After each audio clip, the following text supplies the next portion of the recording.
Yes, we're live. Good evening to one and all.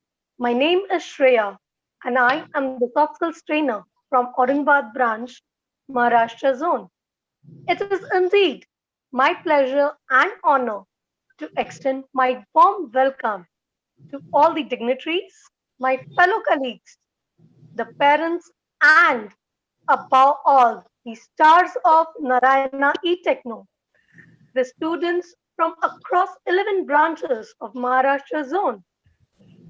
We all are aware that Aatmanirbhar Bharat, which translates to self-reliant India, self-sufficient India, was a policy formulated by our Honorable Prime Minister, Shri Narendra Modi, for making India a bigger, more important part of the global economy, pursuing policies that are efficient, competitive, and resilient, and being self sustaining and self generating. Although we as a nation have just begun our journey towards being Atmanirbhar, I am sure we are on the right track. And this is what our students of the grade 8 are here to confirm.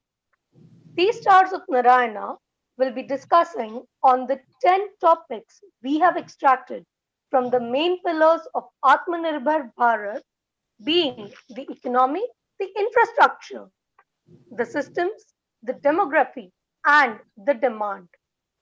The students of today are the youth of tomorrow who will take the nation forward. And the discussions that we are going to witness are just a glimpse. As a nation, we are on the right track.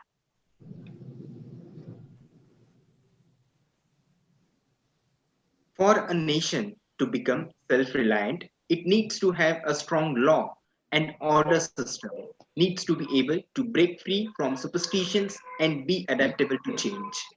Students can develop a clear understanding of all these aspects during their schooling years so that they are well educated and well aware during their adulthood and can take sensible decisions and bring about change in society. Hi, good evening everyone. I, Mr. Chirag Thakkar, welcome you for this event, Local for Global. The students of today will be the flag bearers of tomorrow and how education empowers them to lead the nation towards self-reliance. You know what, Shreya ma'am, our students really worked hard to reach at this point, along with the guidance of their soft skill trainer. With their amazing expressions, awesome voice modulation, confidence, and above all, the urge to be a strong pillar in the nation's development. The students have grabbed this opportunity to present their thoughts on such a huge virtual platform of the social media.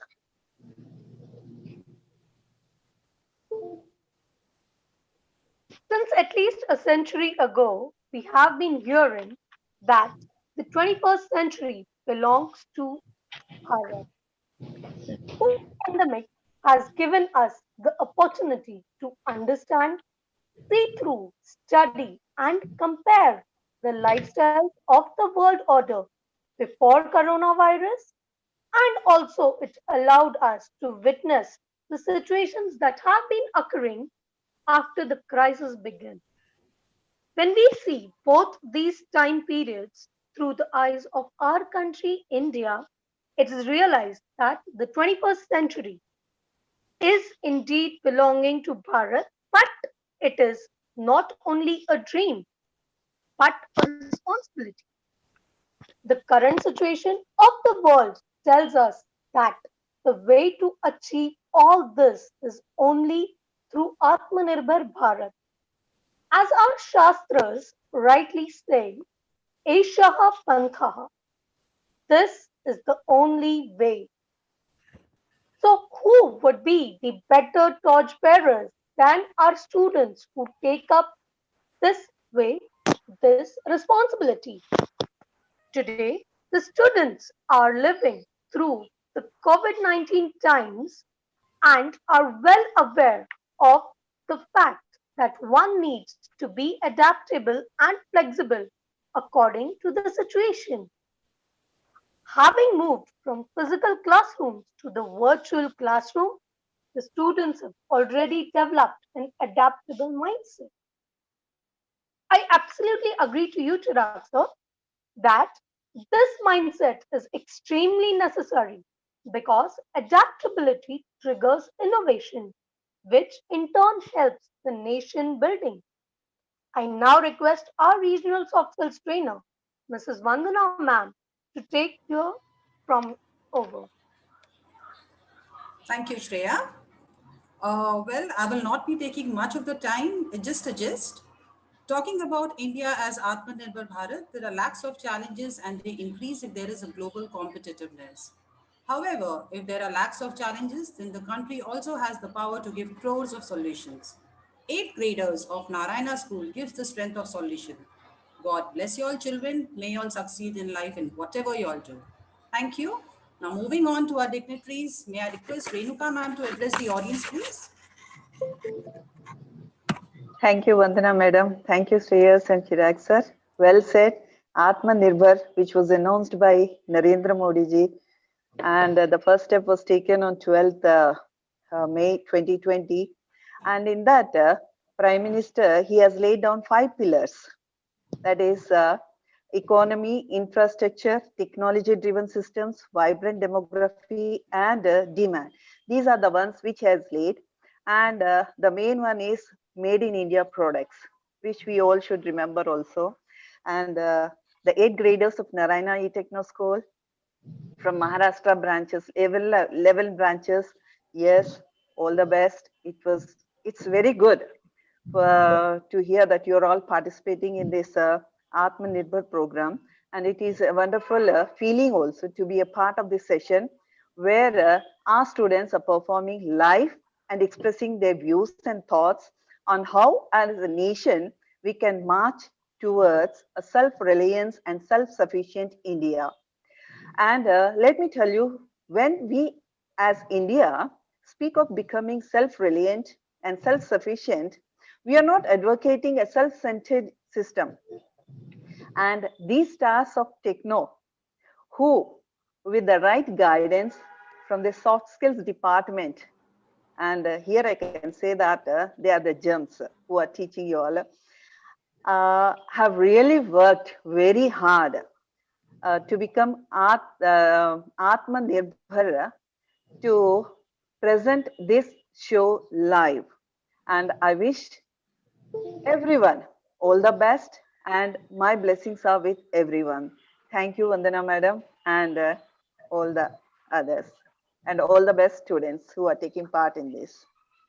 Thank you so much, ma'am. Children, you all still need to hold on. We have a lot of more dignitaries who would be blessing you all for the entire show so that you all succeed in this show, of course, and going ahead in life as well. Thank you, Renuka ma'am, once again. May I please request Shashikala ma'am to address the audience? So, good evening, all the dignitaries and my dear lovely students. So, good evening, all of you. Yeah. So, I would love to wish all the students who are participating from the MH zone to all the very best. And also, I would like to appreciate the efforts of the soft skills department who are trying to bring creative skills and who are trying to improve communication skills among the students. Yeah, I'm very happy for this, Vandana ma'am, and thank you so much for giving such a wonderful opportunity to my students. Thank you so much, and all the best, kids. Thank you. Thank you, ma'am. Thank you so much. May I request Savita ma'am to please address the gathering as well? Hello, everyone. Really a wonderful platform. Actually, there is some disturbance. I will not speak much. Really a wonderful platform, ma'am, that you all have created for our kids. All the best. And the topic is really rocking. And I want all my children to rock the show, speak very well, and be confident. Thank you, ma'am. Thank you for giving the opportunity to be a part of this program. Thank you. Thank you, ma'am. Thank you for your motivational words. We have another dignitary, Principal of Nagpur, Sulakshana ma'am. It's a humble request if you can address the gathering. Very happy evening to one and all present over here. Vandana ma'am and complete soft skills stream. Dear kids, it's really a great platform to all of you to be here.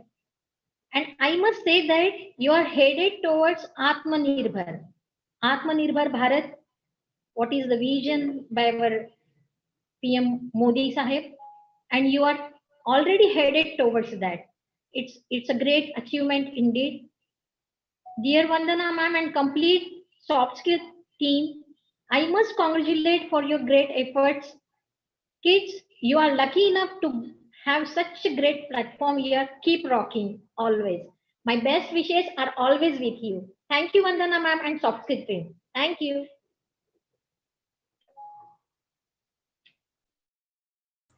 Thank you, ma'am, for those inspirational words. Well, not wasting much of the time, and I hand it over to the moderator of the show, Saptaborna Roy. Over to you, dear. Very warm welcome to our viewers, dignitaries, and my fellow teammates to this occasion, which is one stage to consciousness of individuals to get independent. In the event of that the individuals of India become independent, that is one step closer to being Aatmanirbhar or self-reliant. I am Saptaborna Roy from Mumbai Thane branch, and I'll be your host for the show. Hello everyone, I'm Arna Miswadwa from the Mumbai Borivali branch, and I would like to quote that India's call for a self-sufficient economy isn't for protectionism or non-interference. It's for embracing a viable development technique that would empower the nation to distinguish and benefit from the inborn qualities. Thank you so much, Arna. Now we might want to consider the primary gathering for the show, making of New India through biodiversity and agricultural prosperity. Over to Anuj and team. Hello everyone, I am Anuj Goenka from Guwahati branch. Hello everyone, my name is Gloria Agrawal. I am from Indore branch. And let me explain what biodiversity exactly is. Yeah, surely. Biodiversity is the presence of different species of plants and animals on the earth. It is also called biological diversity as it is related to the variety of species of flora and fauna. It plays important role in maintaining the balance of the earth. But due to some reason, biodiversity is decreasing day by day. And if it does not stop, our earth could be no longer a place to live in. Sorry to interrupt, but could you please tell us how biodiversity help us to gain country's economy? Yes, why not? Sure. Because all food production depends on biodiversity for a variety of food plant, pollination, pest control, nutrition, genetic diversity, and disease prevention and control. Both medicinal plant and manufactured pharmaceutical depends on biodiversity. Just a second. But many wild animals are still not protected and they are being killed. Do you have any proper solution for that? Yes. To overcome all this, our central government has enacted the Wildlife Protection Act since 1972. The act provides the creation of protected areas such as wildlife sanctuaries for the protection of wildlife and also provide punishment for hunting. Even Wildlife Crime Control Bureau has been established for the control of illegal trade of wildlife, including endangered species. So nowadays, many wildlife species are being protected.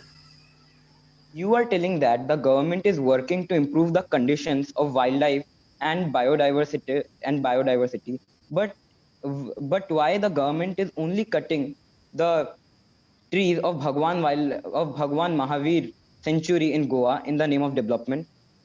To increase the coal transportation in Goa so that government can supply coal faster and easily and in a better quantity for the sake of development. Wait, what? You are telling that we can cut 35,000 to 80,000 trees, threaten the life of 256 animals, and divide the forest into parts just in the name of development? Yeah. Because please stay calm. This is a discussion. Glory, please continue. Thanks. So I don't agree with you that we have to cut trees. Let me tell you, this all is because of COVID-19 pandemic situation. Tourism factor has been affected very badly in Goa. So to recover economy again, our government has come up with this idea, and talking about animals, we can easily transfer them to any other wildlife sanctuary which is better and bigger for them.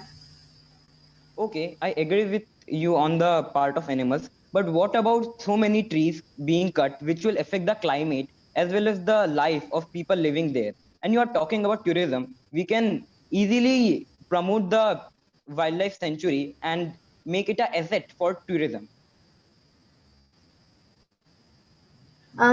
You're right, Anuj. I totally agree with you from this point. For this, government should review the bill.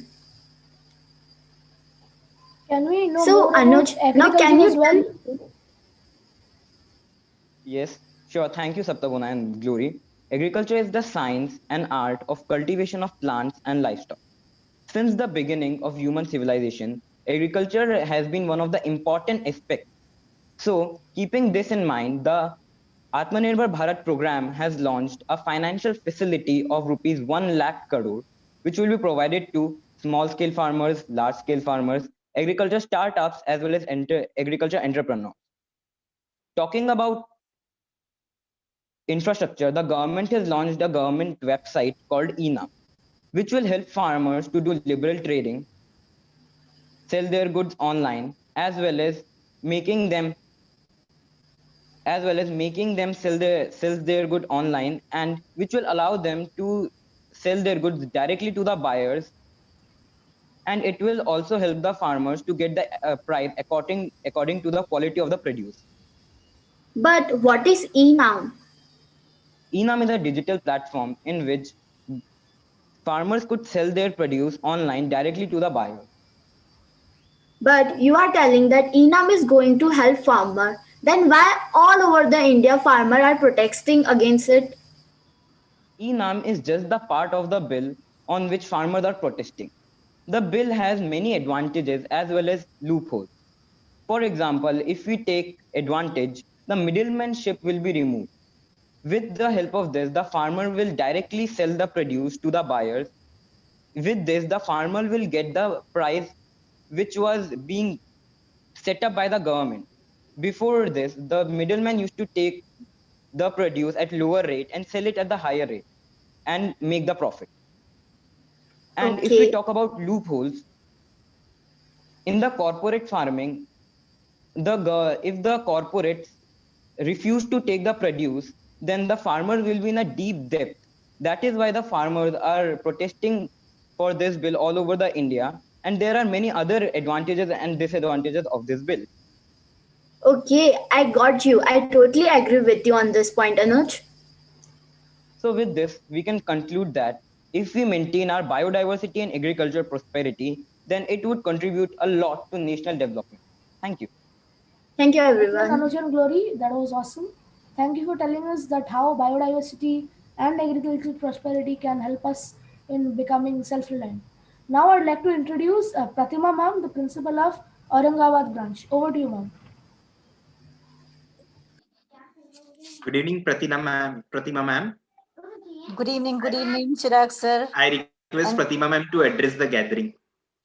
okay, first of all, my best wishes and blessings are there for you, for Sheryl, and all the soft skill teachers actually, Thank you, because they ma'am. are the good guide and they are the guidance, they are the guides for the students. And when such type of teachers are there, and Vandana ma'am, especially, they, who is the head of you all. So yes, such type of teachers and heads are there. So definitely our students will rock not only in Maharashtra, but now, as I told Shriyal that we should rock in all over pan India. So I think so. They got the platform to rock now. So I hope so, and I'm sure. I'm not hope full, but I'm sure that now they'll be going to rock in India, all over India. So my best wishes for you all, the students. Go along well and do your best. Okay. Thank you, Have a ma'am. nice Thank you day, so all much, of ma'am. you. Carry on, all of you, carry on. Thank you so much, ma'am. Well, going ahead, I'd like Kevin and Alabia to tell us how India is marching towards self-reliance after 75 years of independence. Hello everyone. I am Alabhe Parekh from the Andheri branch. And I am Kevin D'Souza from the Borivali branch. Our topic of discussion is India at 75, a nation marching towards Aatmanirbhar Bharat. Atmanirbhar Bharat means self-sufficient India. Our nation had achieved independence 73 years ago and is now moving towards becoming Atmanirbhar.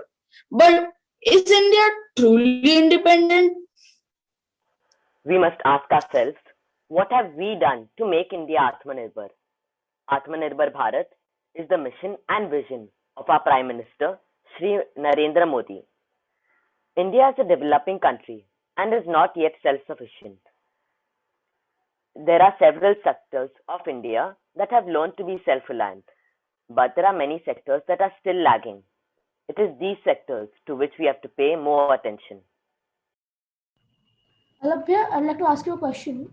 Do you think India is genuinely Atmanirbhar?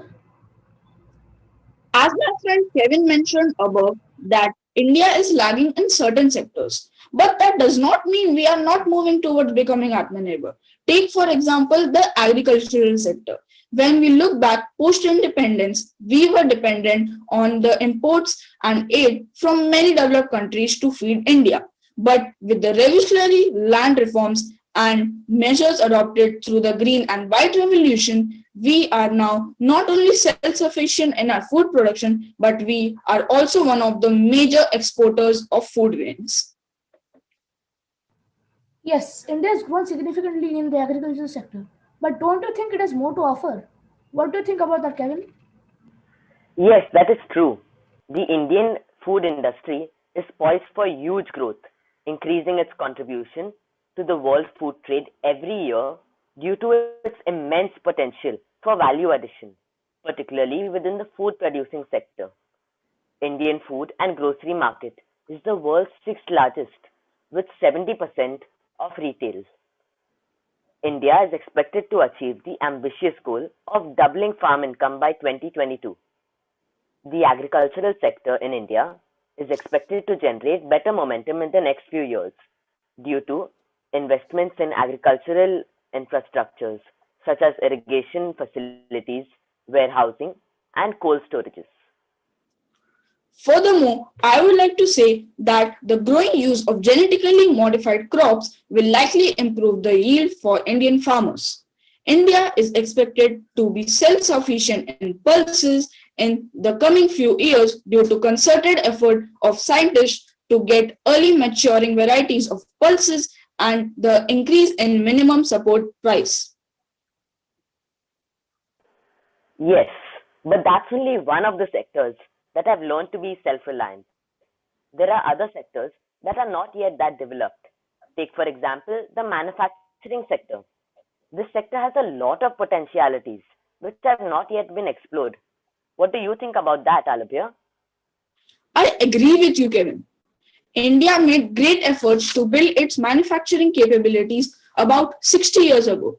The government made a lot of investments in heavy industries such as steel, coal, petroleum refinery, etc. However, India was lagging on quality, technology, and productivity. These shortcomings could be attributed to the license laws, labor laws, and economic policies that prevailed at that time. Even though everything didn't go as the government planned, Arabia, do you think that it made a difference and what are the shortcomings of the sector? Alabia, if you don't mind, I would like to interject over here. Sure. Thank you. The efforts of the government didn't make a big impact, but it made a difference nonetheless. However, it wasn't anything major.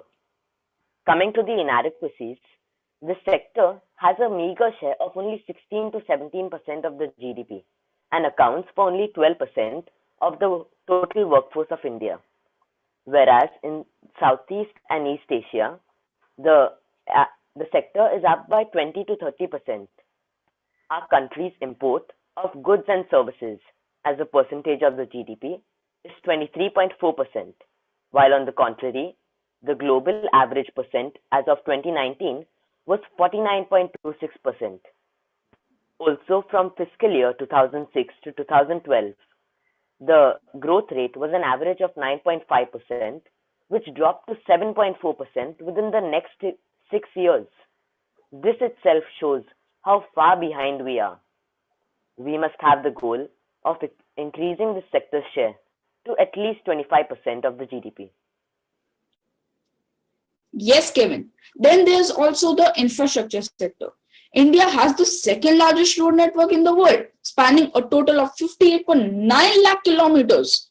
This road network transports 64.5% of all goods in the country, but the quality of Indian roads is not that good. Now I would like to focus on some of the achievements of the government in the past 4 years. As of December 2019, 824 projects were recommended for the development by the Public-Private Partnership Appraisal Committee, which is also known as PPPAC. A total of 65,000 kilometers of roads and highways are to be constructed under the Bharat Mala Pariyojana.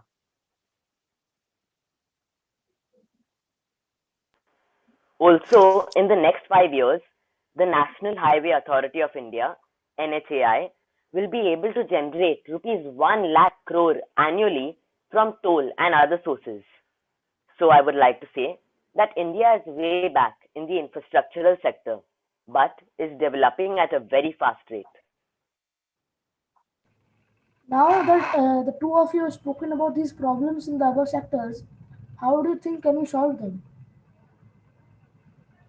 We can find a solution to our shortcomings by making India a 5 trillion economy within the next 4 years. This cannot be achieved by incremental change, but by a quantum leap in the economic growth. For this, we will need infrastructure that will become the identity of modern India.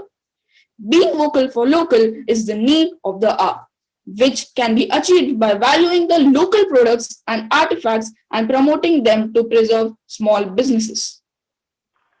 Also, one of the other initiatives started by the Indian government is the Make in India initiative, which is aimed to reduce or avoid importing goods from other countries, such as, and rather to produce those goods in India itself, which will support a lot of businesses and also boost our economy. I would now like to summarize our discussion. We've just discussed about how our nation has developed since its independence and where it's deficient, and also how we can find a solution to those problems.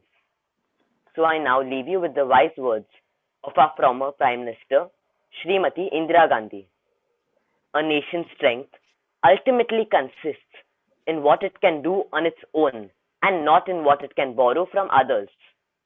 We must strive individually and collectively to realize the vision of our nation's leaders and forefathers to make our motherland a strong, self-reliant, and independent nation.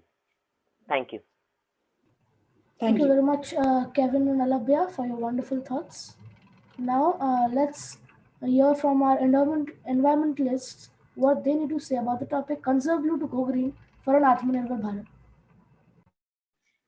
Hello everyone, I am Harshita Padhi from Thane branch. And I am Vishal Jain from the Borivali Olympiad branch. With me, your whole life can be sparkle, but even one day without me is like forever. It is nothing but water. The key to Aatmanirbhar Bharat or self-reliant India lies in sustainable development, which in turn depends on saving natural resources, especially water, and promoting an environment-friendly lifestyle. I agree that Go Green and Conserve Blue helps massively to improve the human capital by avoiding diseases. However, there are certain factors in this too that can hinder the development of a nation. I am well aware about our pollution problems and how extremely crucial it is to go green and conserve blue.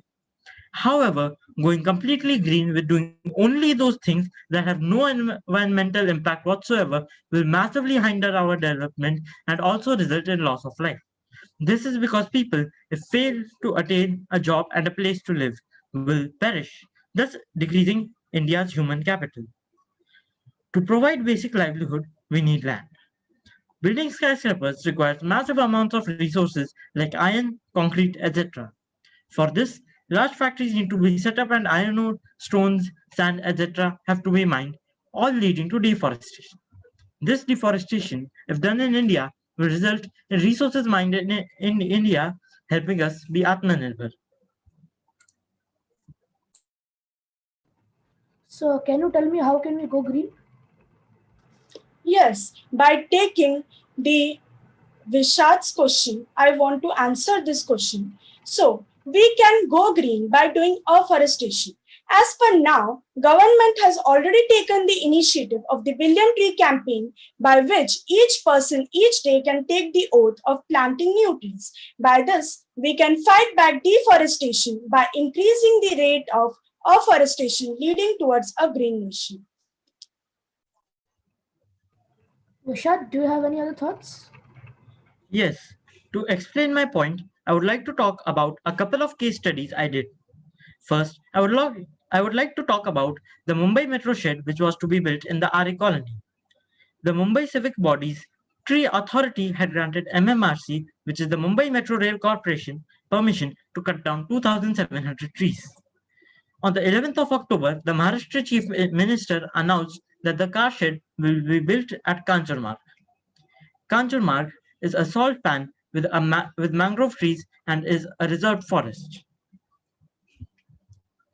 This has more severe implications than the deforestation in the RA colony, as mangroves are a highly crucial species of trees regarding soil conservation. Hence, there was a necessary environmental impact, whether in RA forest or Kancharmarg. Next, I would like to talk about a case study about the uranium ore-rich region, Kanamapalli, in the Kadapa district of Andhra Pradesh. This location could be the largest uranium mine in India with a capacity of 6,000 tons of the radioactive metal each day. This region, however, is under a forest. If one says that this should not be mined, we would incur a huge loss of uranium. Uranium can provide us a lot of energy and nuclear power. So Some of it like could nuclear power is not usable in villages and remote areas. What do we do if there's excess of radioactive metals? So some of it could also be exported, which would improve our economy. This will take India closer to being Atmanirbhar. Here, we observe that the land on which the deforestation is done undergoes construction and developmental activities. Thus, this land is not suitable for afforestation. So how do we suggest we do afforestation?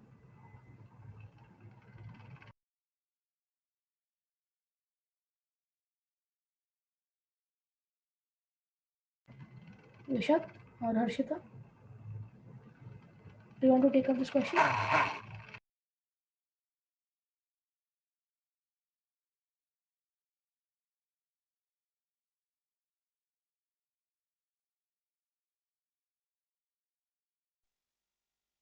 Harshita, check your voice, beta.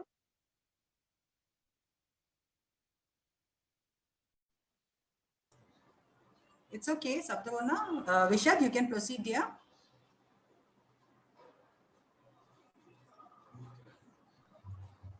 Saptabarna, proceed better. Right. Vishad, I'll let you to proceed. So, conservation of water is very crucial for a nation like India, whose economy is agriculture based. If we conserve water efficiently, the same saved water can be used for irrigation at times of water scarcity, ensuring that we promote agriculture, which would in turn ensure the food security, which is a key feature for Aatmanirbhar Bharat. So Vishad, how do you suggest we save water? Apart from conventional methods of conserving water, I have a new idea. For this, I would like to share a slide.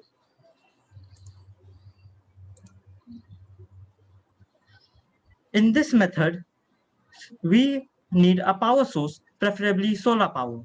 The energy from this power source will be split into two parts. One will be used to heat the sewage and the other will be used for normal industrial and residential purposes. The heated sewage would lead to thicker sewage which would be sent to the water treatment plant, and it will also lead to steam which will be used to rotate turbines, allowing us to have more energy, and it will also be condensed to form clean water. This water is distilled, that is, it has no minerals, so it cannot be used for drinking purposes. Thus, we will have to use it only for lab experiments and in certain case of sanitary purposes. So now I would like to end this discussion by the conclusion. As is evident, saving water and promoting greenery go hand in hand, because if you are planting a sapling and if you are not providing water to it, it cannot grow. So it is evident that saving water and promoting greenery go hand in hand, which are important for a self-reliant India and which will lead to a sustainable development. Thank you. Thank you. Thank you so much, guys, on giving your views for an Aatmanirbhar Bharat, considering the environmental factor. I would like to move on to my teammates to discuss on how we as school children can contribute towards national development. Over to you guys. A very warm greeting to all of you. I am Moses Naringe from Nagpur branch. Hello, myself Shubham Tawar from Nagpur branch. Hello, myself Kaushik Gajala from the Nalsapara branch. Hi, I'm Alia Salmani from the Andheri branch. School can help in developing our mindset by organizing seminars on the positively and negatively present social environment. Yes, and educating one on what also we children can think rightly and learn from the negativity as well as from our mistakes. I now request my teammate Ojas to carry forward the discussion on this topic. Well said, Alia. I agree. Students are the asset of every country. If they think they can change the country and make our country Aatmanirbhar. Now, let me tell you what is meant by the term Aatmanirbhar. So, being Aatmanirbhar means the capability of doing our own work by ourselves. And students have an important role in developing our country. Students should think of getting a business or doing job in their own countries rather than going in some foreign countries for doing job or businesses when they grew up, which will increase the employment of a country as well. Tilak Mehta has also proven that we can be creative while thinking about the needs of the people, which will boost the country's economy. What Tilak Mehta did was he made an online book service within Mumbai and took the help of all the dabbawalas to deliver them. But can you please tell how can school children contribute? Like how can school children do a job at such a young age? No, they can't as of now, but they can think because they are the future of our country. If they think from now, it would be great because children mind is more creative and innovative too.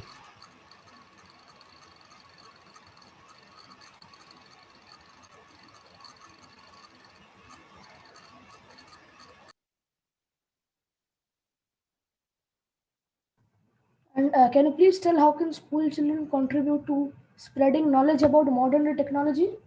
Ojas? Yes, school children can help in spreading the modern day technology by paying attention in computer periods. Like we all students learn computers in school, and we can help our grandfather to teach computers and to know what is the coding, what is the modern day technology, and even help the poor children too.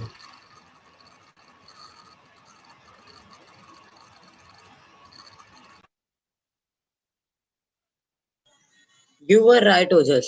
The current youth children are the building blocks of the nation. The future of a country depends upon its students. In other words, the students are the real diamonds of our country. Students, children, teens, and young adults can contribute a lot in reducing pollution by simple following the 3 R's. Let me now tell you more about it. Reduce means that we should use resources as much as we can. Most importantly, saving water. Reuse means that we must use our resources again and again. For example, plastic bottles can be used to store things. Recycle means we can use plastic paper cups to make new things. For example, using thermoplastics. The action toolkit encourages people to adopt the 3 R's to get rid of plastic pollution, reduce, reuse, and recycle. The newer additions to these 3 Rs are refuse and remove. As a campaigner against plastic pollution, it is important to avoid plastic as much as possible. Can you give examples of how can school children do this in the day-to-day life? Yes, children should start using the 3 Rs and encourage others to do so as well. They can start by making small changes like using paper cups to make Diwali lanterns, plastic straws to make night lamps, and many more. Yes, I agree with you, Kaushik. Donating books is a good practice we all should follow. As when our academic year gets over, we mainly give our books to the rack pickers who come by. Instead of this, we should donate our books to the poor children who need them as well. They can reuse our old books as they might not have the money to buy some for themselves. They gain a lot of knowledge from our old books. And what if they achieve some good level in life with our old books? We will feel proud of ourselves for giving the books to them. Poor children can either consult their school teachers or school children can take up the initiative of teaching the poor children all of this, which will give them some practice of themselves and the poor children will get a teacher. They may meet every day and slowly will become good teachers, so good friends. So the difference won't matter as well. This will be a genuinely nice thing. Now let us move on to the conclusion.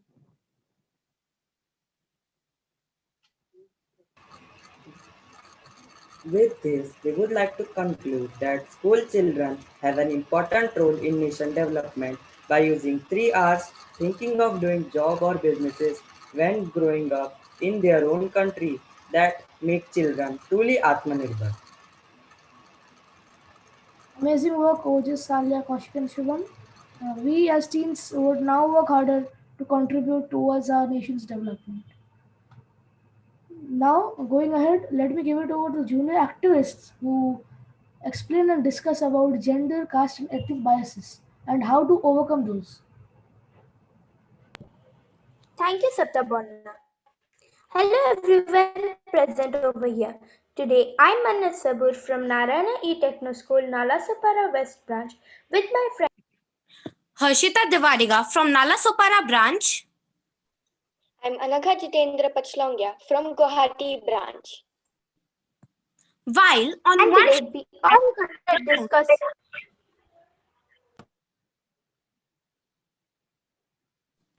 while and on today we where India and constitutes today we all gonna discuss on a very important topic that is overcoming gender, caste and while on one hand, where India constitution was formulated, it guaranteed equal rights to women, considering them a legal citizen and as an equal to men in terms of freedom and opportunity. Though a number of constitutional amendments were made for women, yet they were never effective to bring a radical change in the prevailing situation.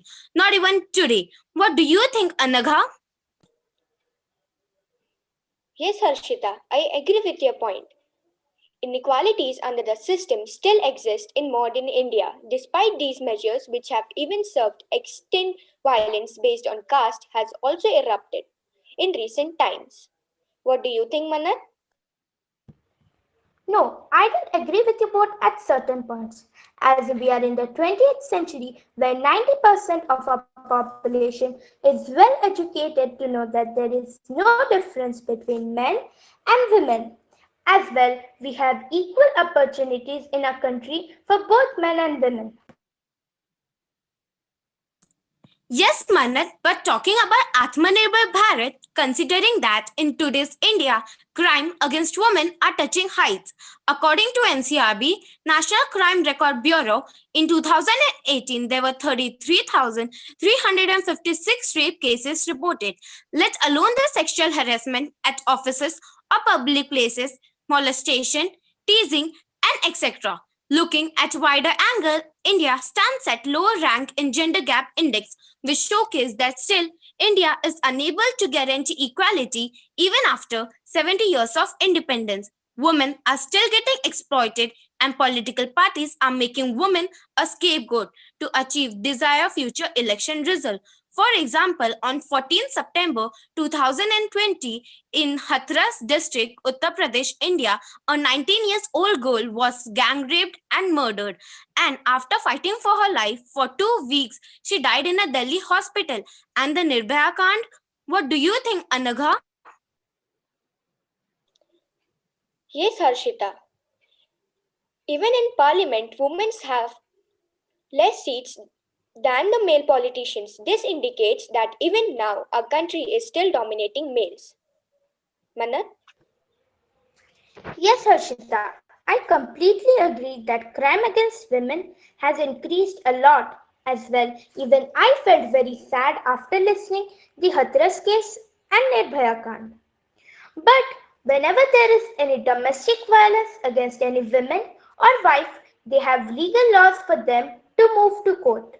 But whenever the same thing happens with any man or husband, they are being biased and don't have legal laws for them. Why? Only because they are men. And as for Anaga, less seats for women in parliament refers to gender inequality. It may be due to less participation of women in the parliament, but we must encourage more women to take participation in the parliament. But Manat, talking about gender inequality index ranked India at 132 out of 146 country, and some of the problems which India is facing with these gender biases are strong preferences for male children.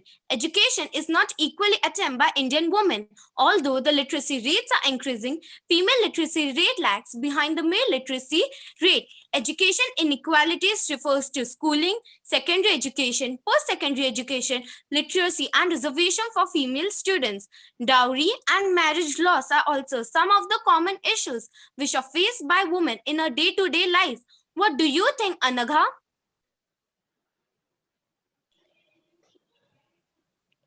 Most of the parents want to have male child. They think that the male child can contribute to family income than the female child. And they also think that a female is a burden for the family. Harshita, you're looking at one side of the coin. Whereas in the year 2010, we were ranked 139 out of 146 countries. And now, whereas we are being ranked 132 out of 146 countries, which is a great success for gender equality. As well, our government has made different rules which state that a girl child must be educated till or at the age of 18. As well, taking dowry is marked illegal in many of the sections. Saptaparna, don't feel shy to ask any question. Do you have any questions?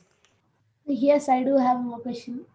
Could you please mention which section in Constitution states that taking dowry is illegal? Yes, sure.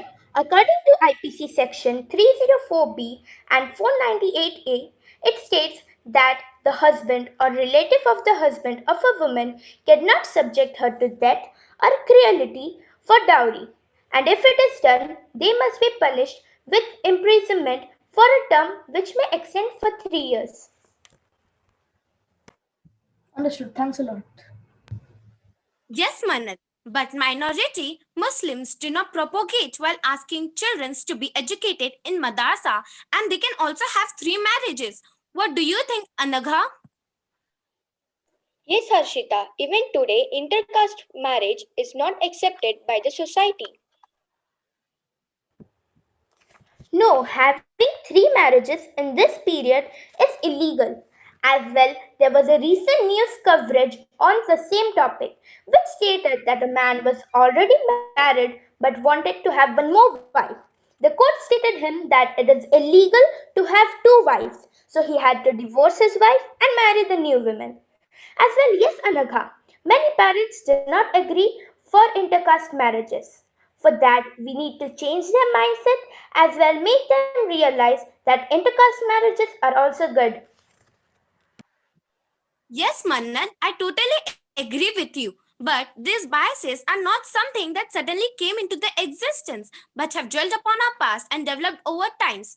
People outwardly pretend how they are very open-minded about these things just because these discriminations have came into the light very prominently in the 20th century. The youth has started taking a stand against it when actually the realization should come from within. What do you think, Anagha?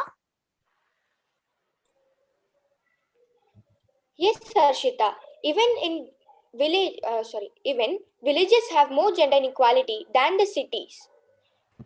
And there is discrimination based on gender in our country. Females are considered to be inferior to males and are also paid less for the same amount of work. Women don't get equal opportunities in life. What do you think, Manat? No, we can say that villages have gender inequality because we all have derived from villages and we have such a great mindset in our mind that we don't feel that we have gender inequalities. As well, in villages, both men and women work together in agricultural field, which is a great example for gender equality.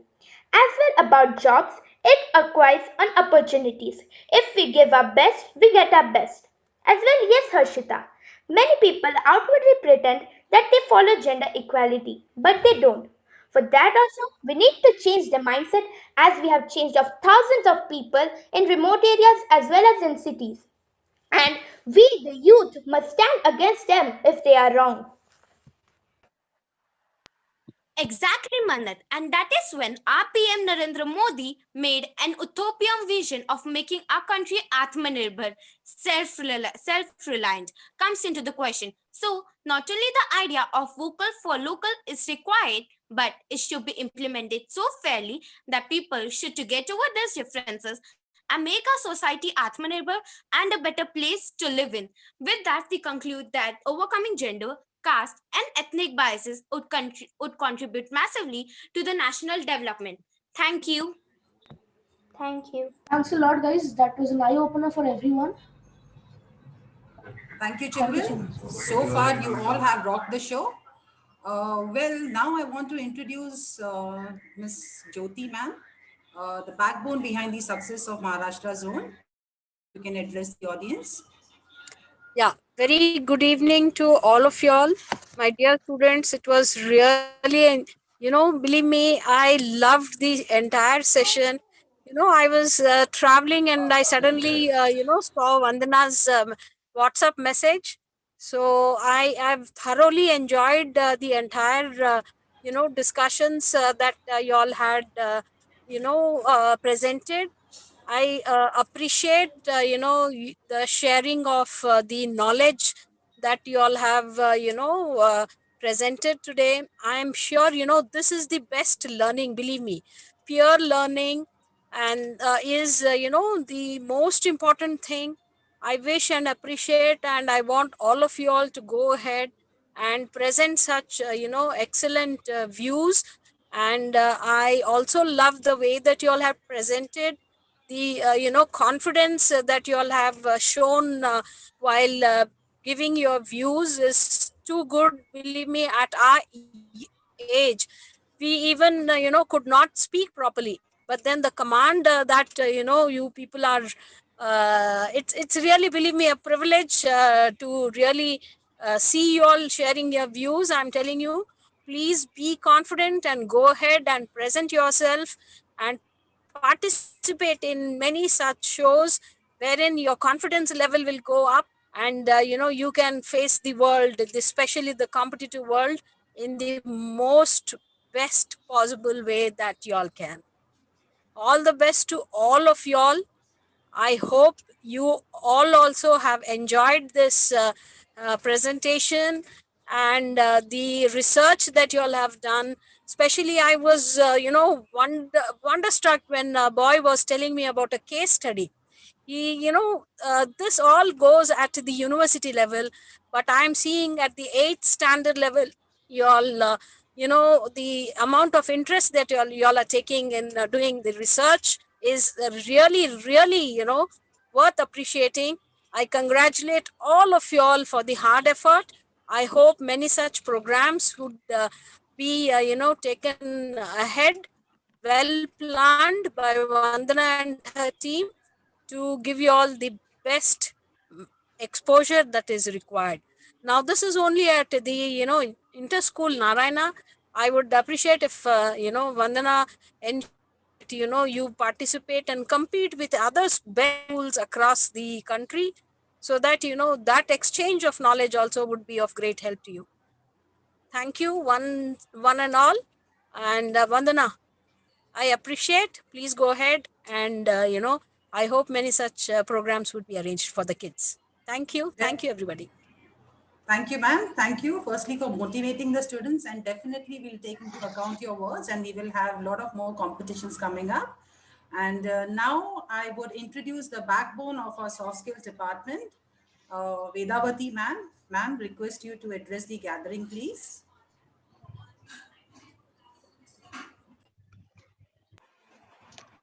Good evening, all the students. Sorry, I missed out in the initial time, but this reminds me of a great quote, which goes to absolutely right for everyone, all the students. You're the creator of your own destiny. You're creating your destiny, and you're all confident and Aatmanirbhar Bharat. And your Aatmanirbharta is so very well visible to the rest of the world. And it gives a lot of confidence to others too. So I wish you all the very best for your future too. Thank you so much, and it's all yours. Thank you, Vandana. Thank you, Jyoti ma'am, for joining us, and rest of the principals also. Thank you, ma'am. Thank you so much. Saptaparna, can you please take over? Yes, thank you, Veda ma'am and Jyoti ma'am, for your kind words. Now let's see from a digital point of view. So I'd like to give it over to our tech gurus who would discuss more about a digital India for a self-reliant nation and the opportunities of going digital during the pandemic. Good evening to one and all present here. I am Ashish Dulat from Aurangabad branch.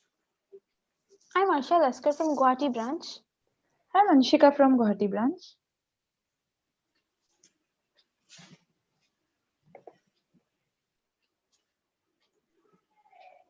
Digital India is a campaign launched by the Government of India to ensure the government services are made available to citizens electronically by improved online infrastructure and by increasing internet connectivity for the nation, or making the country digitally empowered in the field of technology. I believe that Digital India can make a positive mark as India is a developing country. By moving one step forward to digitalization, we will be benefited by many ways. Like you can operate everything just sitting on your couch and in public places. Everything would be handled and machined by tech and AI, which would be helping us develop into one of the next gen countries. No. Don't you think if we digitalize almost everything, there would be a lot of unemployment in the country? Please watch out your words. Ashish, please don't lose a calm. This is a discussion. They're also trying to prove their point. Please don't get hyped up. Let the discussion continue, please. At this stage, the country is already facing a lot of unemployment, and going digital may result in loss of many more jobs. So what do you think about this, Arshia? Don't you think that going digital would help us in moving one more step forward towards being a next-gen country? I don't think so. We should enter the stage of going digital when our people are suffering with no jobs and they don't even have enough money to feed their families. Yes, Anshika, I agree to you. Guys, I have a question. There are a lot of cyber crimes happening in the country now. So how can you say that India is 100% secure, or how can India be 100% secure? I would like to answer your question, Saptavarna. India isn't 100% secure as of now, but we can expect it to be so in the next 5 years. And as of now, there is cybercrime portal where we can lodge our complaint. Also, we need to create nationwide awareness regarding cybersecurity, frauds, and scams. By the way, we can stay isolated from cybercrimes. Okay, let's see what steps the government takes in the next 5 years to reduce cybercrimes. Going digital has helped us in many ways during the hard times of pandemic. During COVID-19 outbreak, we can't attend schools, so everything is online, which has also opened one more angle as now we interact with people sitting in South India, North India, Northeast, and where not. During the times of physical classes, we were self-isolated to people from our own branch or zone. But now, in this discussion as well, people have joined us from all over Maharashtra, Guwahati, and Hyderabad. So, this is the positive point of digitalization. During the pandemic time, we prefer not to pay via cash or card, and as there would be direct contact with the person on the other side, so UPI, Unified Payments Interface, or NEFT is helping us to make contactless payments. Before the pandemic, we used to go outside to buy things, but now, with the help of online shopping, we can order sitting in our homes and the products would be delivered to us right at our doorstep. So, these were the ways going digital has helped us during the tough times of the pandemic. I agree to you, Arshia, but during online exams, student can cheat easily by going to other applications, or they can keep book behind them, or their relative or family member may help them in that. Ashish, I would like to introduce you to Metal Test. It's an application used to giving test which is digitally very secure. As if some pop-ups comes in our screen or we move to some other application or site, it will show us a warning. And if we exceed 3 warnings, then our test would be aborted. Also, our camera and microphone access would be given to the app to ensure that no one is helping the student. And if our face is out of the camera, it would show us a warning. So, that was all from us. And we conclude that it would be better that India goes 100% digital after its unemployment problem is sorted. And AI would play a vital role in a digital India. Thank you. Thanks, guys, for your mind blowing views on digitalization.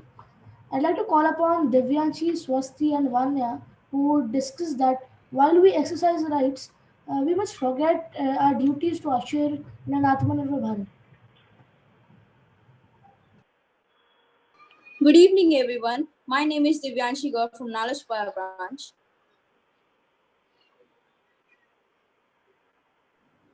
I am Swasti Sivare from Indore branch. And I am Vanya Vyas from Indore branch. Every citizen has some rights towards their government and other citizens. They want to be treated equally, live in peace, safety, better career opportunities, food, clothes, etc. It is the right of every citizen to demand these rights, but this should not only be their concern. They should be well aware of the duties towards their country, society, and government. For instance, every citizen must cooperate with the government with the tax payment and abide by the rules and regulations. They should also avoid any anarchy or distress within the country. Citizens should be loyal to their country. They must keep their country clean and should not waste resources even if they have access of them. They must protect others' property and respect everyone's boundary without any discrimination.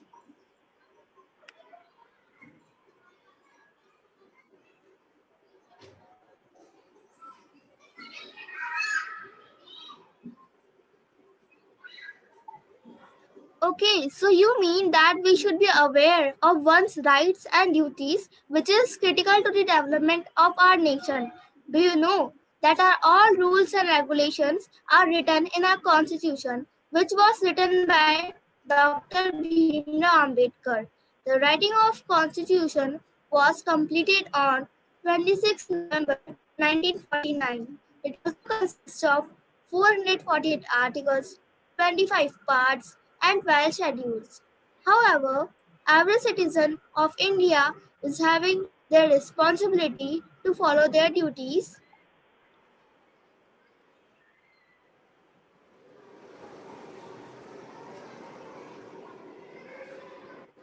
Could you please tell me at least 4 ways so that how can a person perform his or her duties? Swasti? We can follow our duties by respecting our national flag and national anthem, saving our environment, being safeguard of public property. Duty of all the parents and guardians is to send their children to school.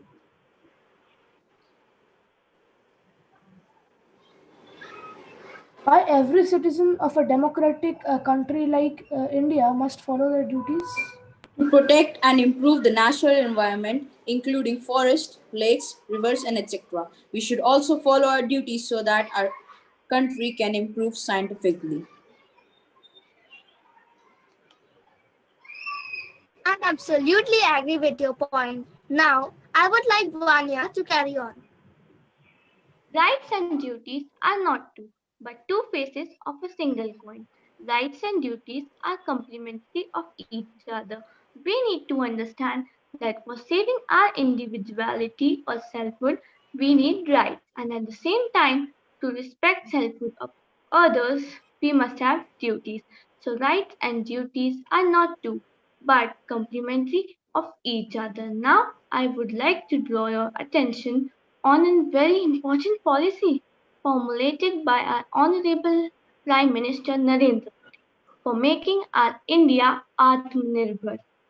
We, the Indians, having more than 1.3 billion population, can't we fulfill our own needs? This is a question from my worthy friends. Please answer.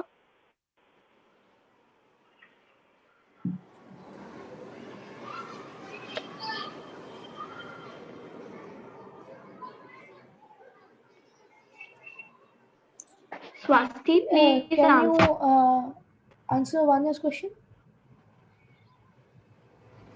We can, no doubt, we can, but we will have to learn to perform our duties. If we keep balance between rights and duties, then our country will lead towards discipline, self control, and progress, and at least self reliant, that is Aatmanirbhar Bharat.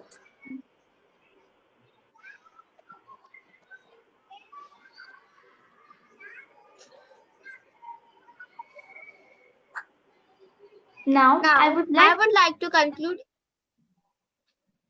over here with a wonderful thought that every right implies a responsibility, every opportunity an obligation, and every possession a duty. Thank you.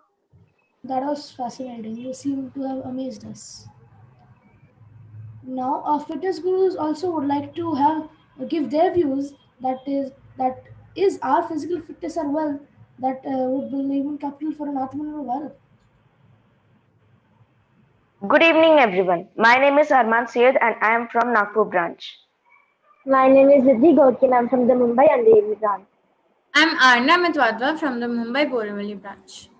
And I'm Ashish Dulat from Aurangabad branch. Very good evening, everyone, and I'm Riddhi, and as you all know that I'm going to be talking through the topic human resources to build a healthy human capital. Mental and physical health is primarily related. The multiple associations between mental health and chronic physical conditions that significantly impact people's quality of life, demands on healthcare and other publicly funded services, and generate expensive consequences to the society. Health is a state of complete physical, mental, and social well-being, and not merely the absence of a disease or infirmity. By the WHO, and the associations between mental and physical health are: first, poor mental health is a risk factor for persistent physical disorders like cancer. Second, people with serious mental health conditions are at a high risk of experiencing persistent physical disorders. Suppose a person is afflicted by Parkinson's disease, then he or she will face long-term physical quivering and stiffness affecting their standard of living. Third, people with chronic physical conditions are at a risk of developing poor neurological health. The social determinants of health impact both chronic physical conditions and mental health. Key aspects of prevention include increasing physical activity, access to nutritious foods, ensuring adequate income, and fostering social inclusion and social support. Now I'd like my teammate Arman to proceed the topic further and tell us more about physical fitness and health and its impact on building up the human capital. Over to you, Arman. Thank you, Riddhi. It was really knowledgeable. Now, let's learn about physical fitness and health.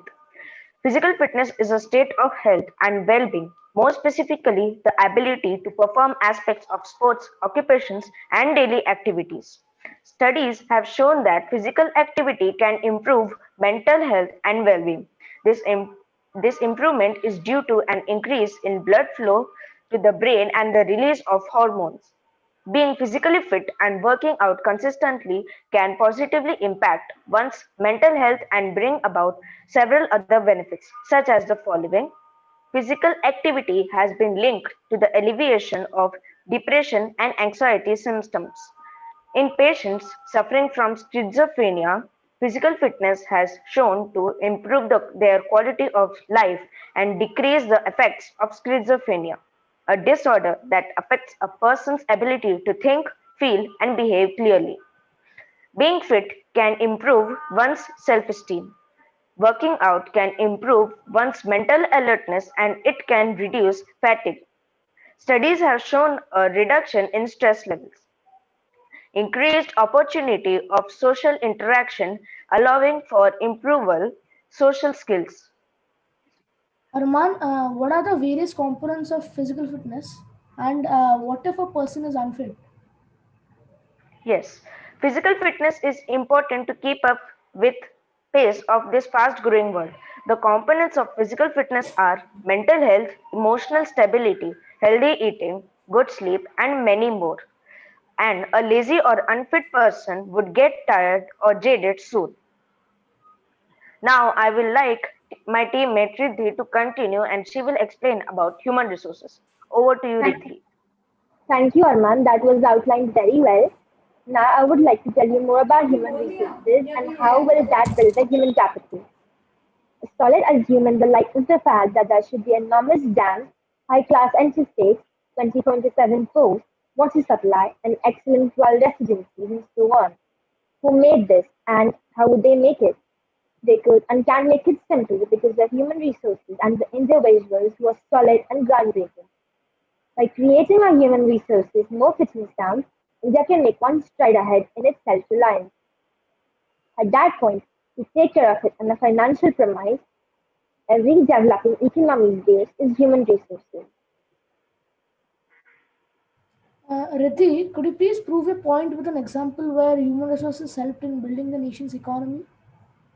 Yes, we made a case study on Japan when, after the World War II, Japan faced a huge tumble down in its economy because of the Hiroshima and Nagasaki nuclear assault. Its human resources helped in rebuilding the country's economy and making it independent once again. Thanking you for anticipation, I would like Arman to tell us more about mental health and its wellness and the effects of mental health on a person's body. Thank you, Riddhi. It was really knowledgeable. Now, let's learn about mental health and wellness. Actual wellness gets a lot of consideration, and considering the current circumstances, counting mental skill practices into your day by day schedule can assist you with the rewards of a keener brain and a more advantageous body for quite a long time to come. Mental wellness implies keeping your mind and passionate well being fit as a fiddle. Arman, what does mental health help you to do? Mental health helps us to slow down, decompress ourselves, support a healing memory, and it enhances brain body association. It is nothing unexpected that the more we help your body, the more you help your brain. And what practices should be followed for mental wellness? Practices like fantasizing, perusing, and discovering humor in day to day life should be done every day to be mentally fit. Now, let's learn about steps taken by government to promote physical fitness by Ashish. Over to you, Ashish. Thank you, Arman. The information was very valuable. And now I would like to tell you about what are the steps taken by government to promote physical fitness. In India, Fit India movement is a cross-country development in India to individuals to stay solid and fit by remembering proactive tasks and sports for their day-to-day lives. It was dispatched by our Prime Minister of India, Narendra Modi, at Indira Gandhi Stadium in New Delhi on 29th August 2019. There is zero interest in Fit India development, returns limitless. A Fit India movement should arrive at a single corner of our nation, since WHO has recognized balancing weight as one of the needed zones of general well-being activity. The causes of weight pick up should be tended to. A more stationary way of life is evident reason. Now, I would like to tell you that what is yoga and how it affects a person's life. The International Day of Yoga has been celebrated annually on 21st of June since 2015, following in its inscriptions in United Nations General Assembly in 2014. Yoga is physically, mentally, and spiritually practice which is originated in India. Yoga is invaluable gift of India's ancestor tradition. It embroidered unity of mind and body, thought and action, restraints and fulfillment, harmony between man and nature, a holistic approach to health and well-being. It's not about exercising towards it, but to discover the sense of oneness with yourself, the world and nature. By changing lifestyle and creating consciousness, it can help us in well-being together. Let's work towards adopting an International Yoga Day by Narendra Modi in UN General Assembly. Now, I would like to hand over to Arna for physical fitness, not only the thing which is important. Thank you. Thank you, Ashish. That was very knowledgeable, but I don't agree that physical fitness is the only thing required for building the human capital. So it all started in March 2020 when, because of the pandemic, all of us got confined to the four walls of our homes. For about 6 months, our movement was restricted and only the essential services were operational. We weren't even allowed to move out, and in case we did, there were barricades and checkpoints which stopped us from moving any further. With fitness centers being closed and restricted movement enabled, physical fitness took a backseat. During that time, it was imperative that we stay strong emotionally and mentally. The ones that got affected with the virus were not the ones who were physically weak, but rather were the ones who were emotionally and mentally weak, the young and the old. The people who are young and old need a lot of emotional support, and they were the prey to the predator, novel coronavirus. Only with a strong willpower and a strong emotional well being, people have now decided to take care of their health, be mentally and physically fit, and also take charge of their lives and start afresh, taking all the necessary precautions. A very wise personality has said that you can't enjoy wealth if you're not good in health. Here are a few tips to stay strong in other ways. Be positive no matter what. Spend a bit of your daily time in a familiar, quiet place. Become a long life learner. Get involved with others. Yes, Arna, you are right. But you are right. But what if what exactly are the emotions and mental well-beings? So, emotional well being refers to the emotional quality and individual experiences. It can either make or mask someone to great extents. Mental well being is a state in which every individual realizes his or her own potential. He or she can then cope with the normal stresses of life, work productively and fruitfully, and is able to make contributions to his or her community. Fact: the COVID 19 outbreak has lowered the emotional well being by 74%. Thank you for your cooperation. That's it on my part. Now I'd like to conclude our information for the topic physical fitness is important for building a human capital for an Aatmanirbhar Bharat by terminating that physical fitness and mental wellness is to be given utmost importance and priority to build a human capital along with other factors like emotional, social wellness, spirituality and intellectuality. Well, the conclusion is indeed true. Thank you so much, Arman, Riddhi, Arna, and Ashish. I would suggest Keshwi, Ronak, and Dia share their views on how the Indian Constitution and democracy are the biggest enablers for an Atmanirbhar Bharat. Good evening, everyone. This is Keshvi Wali from Mumbai Thane branch. And I'm Ronak Srivastav from Thane branch 2. Good evening, dear all. I am Diya from Mumbai Nalasopara branch. Prime Minister of our country, Shri Narendra Modi, has envisioned the self-reliant India as an independent India. And even M.K. Gandhi's Swadeshi movement and self-reliance were two sides of the same coin. The dream of creating a self-reliant India will be realized only when every citizen of India moves on the path of progress and every citizen of our country will get equal rights and there will be a same law for all. The constitution of any country is the soul of the country. The constitution of any country protects all the rights of the citizens of the country. So we can say that the constitution of any country is the soul of the country. Well, do you guys know how our constitution makes India self-reliant? The Constitution of India has played an important role in making India self-reliant, giving equal rights to every person living in India. Today, India is in the final stages of becoming almost self-sufficient in many areas. The Constitution of India gives every citizen of India the freedom to choose the field of employment or business by taking education in any field of his or her choice. The government is utilizing the country's talent in the progress of the country by encouraging youngsters to set up new businesses through startup programs and at the same time emphasizing on Make in India so that India's money can be invested in India by ending India's dependence on foreign countries. Agreed, Dia. With the liberty we have in this nation, we can become self-dependent utilizing the basic rights that are included in Part 3, Article 12 to 35 of the Constitution of India, which help the citizen in enjoying the liberty.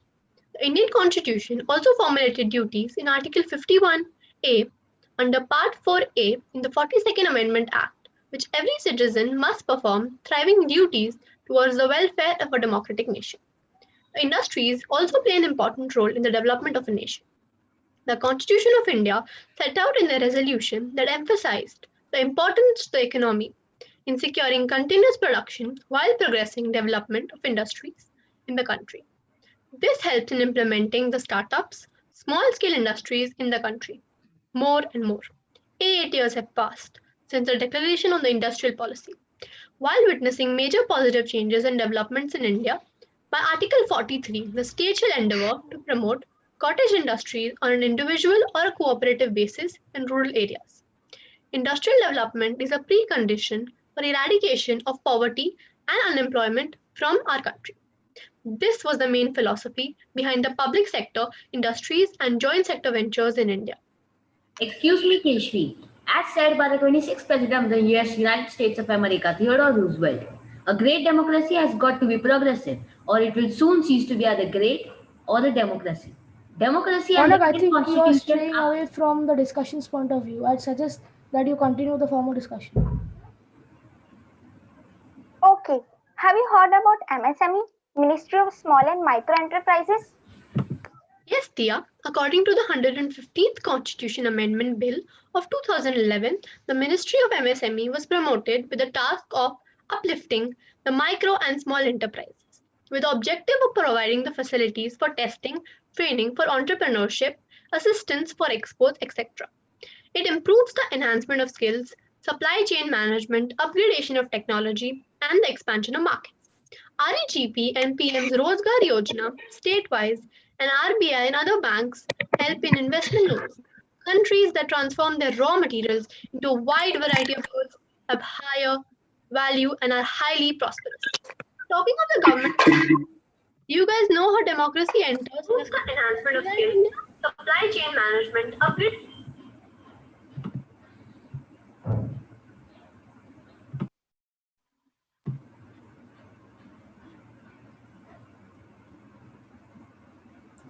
Yes, people elect leaders to represent them by elections. These leaders can also take decisions on behalf of the people. It is believed that these representatives will keep in mind the voices and the interests of the people. However, if they want to continue to be in power, then they'll have to be re-elected by the people. In this way, regular elections limit the power of the government. Democracy is also a form of a government in which the people have the authority to choose the governing legislation. Who people are and how authority is shared among them are the core issues for democratic theory, development, and constitution. This is how democracy enters the scheme of a self-reliant India. Absolutely, Ronak. As quoted by Archibald MacLeish, democracy is never a thing done. Democracy is always something that a nation must be doing. The Indian Constitution and democracy focuses on helping small-scale industries, as in these, crores of people find a livelihood, for which The Indian Constitution articles and democracy powers helps in projects like Made in India. This movement now gets revived in a new avatar. It is time to understand its many dimensions that would make it either run, hobble, or stop altogether. So, it's time to give a life to our dreams. We are here to make our products value, reach nooks and corners of the world. Being self reliant is just a beautiful and ultimate essence of life. Feel it with your contribution to the nation. India's success for self reliance lies in increasing and diversifying its manufacturing industries as quickly as possible. Exports of manufacturing expands trade and commerce and brings in much needed foreign exchange. This dream looks much closer now, and it wouldn't have been possible without the Indian Constitution and democracy. This proves that Indian Constitution and democracy are the biggest enablers for Aatmanirbhar Bharat. Thank you. Thank you. Thank you. Well, then, guys, we are impressed by your thoughts and views. Let me now invite the last topic for the day. Request Rimsha and Arna to express their opinions. Could you please tell us that does innovation thrive when there's unity and diversity?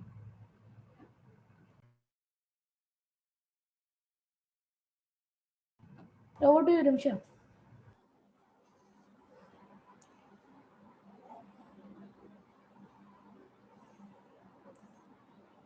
Beautiful and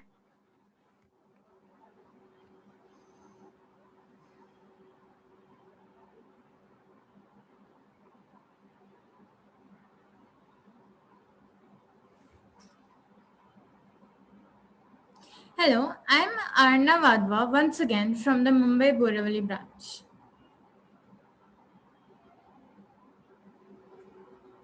Arna, you can continue, dear. I think Rimsha is facing some network issue. Okay, ma'am. A situation in which people are working together is known as unity, whereas having a wide variety of something is known as diversity. Innovation means inventing something or developing new technology. The qualities that are mainly needed for innovation are being a creative person and having the courage to execute them well. If we don't have any ideas, then we won't be able to achieve anything. Because only when we think about it, we can execute it. For executing them, we need a team, as even if we have the best idea in mind, we will need support. India, as a diverse country, can come up with many other ideas if in a team. With unity, we can achieve heights which will make our country proud. India has had many amazing inventions over the years, like the ruler scale, the zero, the game of chess, plastic surgeries, cataract surgeries, wireless communication, USBs, flush toilets, shampoos, buttons, etc. No one can imagine all of this is invented by Indians, as we underestimate our capabilities.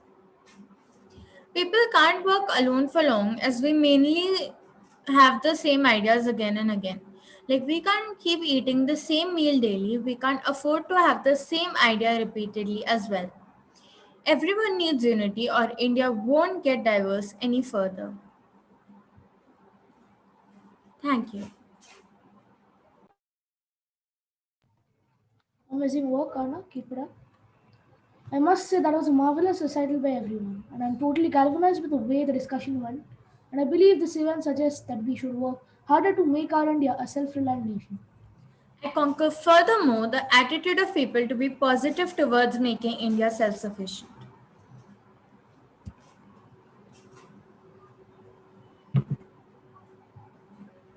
I may like if the dignitaries share a couple of uplifting statements and their general assessment on the way that India should be an Atmanirbhar, a self-reliant nation. I would like to invite Vinay sir to address the audience.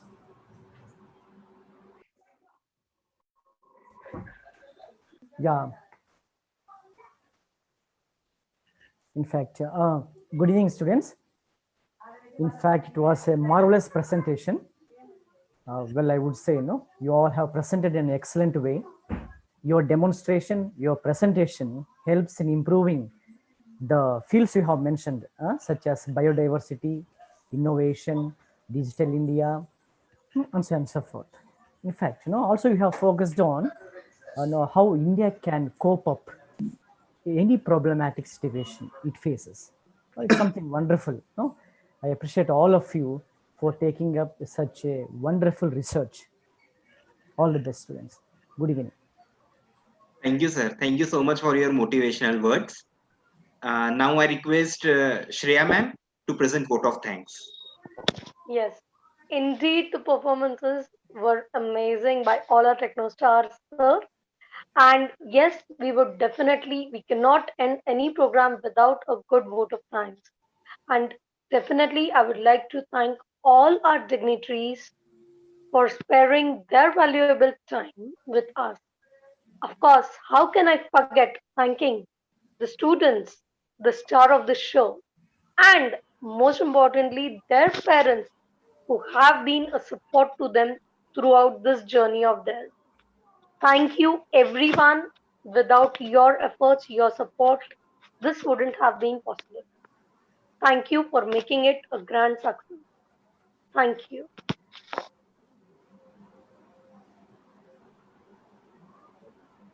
With that note, we come to an end of this compelling event. Meet you soon with something more engrossing. Till then, stay home and stay safe.